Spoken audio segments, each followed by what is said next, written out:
I'd like for you to consider a word today, and the word is attitude. Again, the word is attitude.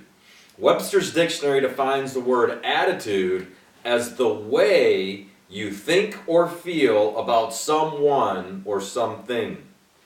Webster's dictionary goes on to give a fuller definition of the word attitude as a mental position with regard to a fact or a relationship.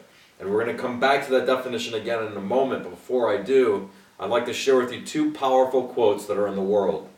The first one comes from the Bible, and it says, "Do not conform to the pattern of this world, but be transformed by the renewing of your mind.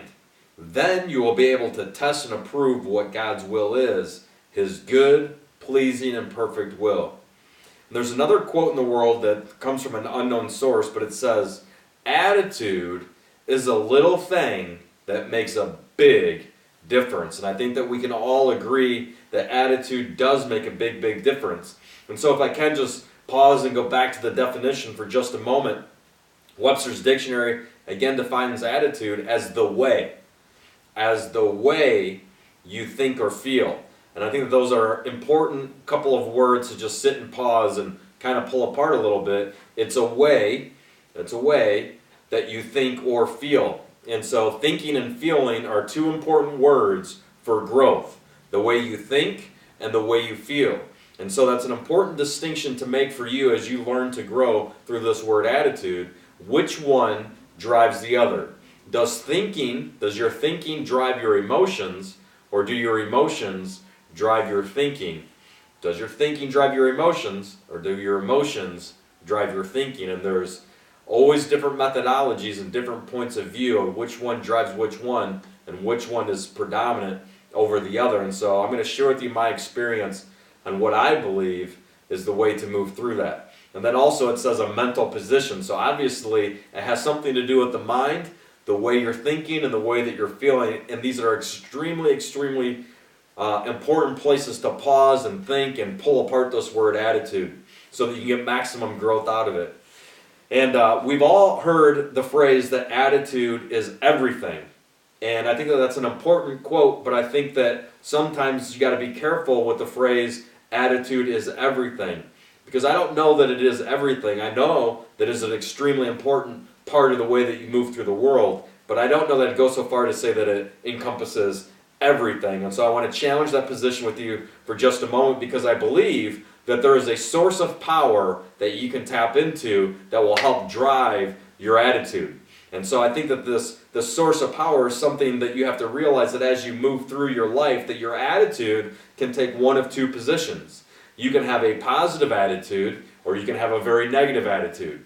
You can have a positive attitude, or you can have a negative attitude. And most of us have experienced this positive and negative all throughout the day, all throughout our entire life. And obviously we all want to have a more positive attitude, but very often we get trapped by this negative attitude. And so I'd like to share with you my belief and what I believe drives these positive and negative attitudes. And is it driven by thinking, or is it driven by your emotions? And so in my experience, the one that is the driver, the one that puts the power behind positive or negative, is predominantly driven by your emotions. You see, I think there's very powerful positive emotions like love, like gratitude, like compassion. These are very positive feelings and emotions that you can have. And then the negative emotions could be like fear, anxiety, worry, greed, envy, those kinds of things.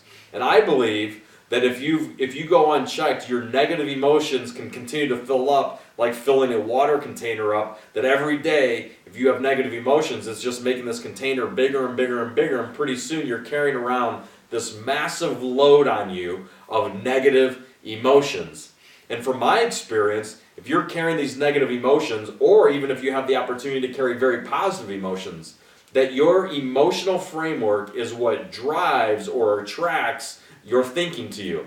I believe that most thoughts are attracted or driven by your emotions. So, if you have very negative emotions like fear and worry and anxiety, I believe that most of the day you'll find that you have negative thoughts all throughout the day. that these thoughts just keep coming, they just keep coming, they just keep coming, and I think that they're anchored to this negative emotions that you have. And so the process of breaking through and creating a positive attitude is to break through this emotional framework for you, and that process is a tricky one.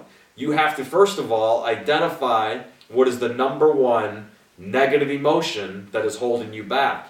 And so inside of this word attitude, I want to give this little challenge to you to ask that question of yourself every single day for the next week, which is, what is the number one negative emotion that you're hiding from? I'll repeat that. What is the number one negative emotion that you're hiding from? I think that pretty soon you'll realize that you do have these buckets of negative emotion, and that if you could dump them out, it would make room and make space for the positive emotions, which would then bring more positive thoughts, and your attitude would shift, and the way that you think or feel about things would begin to increase. And so this is a challenging word. It has a lot of truth packed away inside of it, of the way that you think or feel. And I think that's driven by your emotional framework that drives your thinking and ultimately drives your behavior, and then ultimately gives you the results that you're getting in the world. So take your time, think about this word, look at the definitions, and before I leave you, I'm going to give you a couple of other questions to ponder around this word attitude. So, number one, how has this word attitude shaped the way that you live in the world?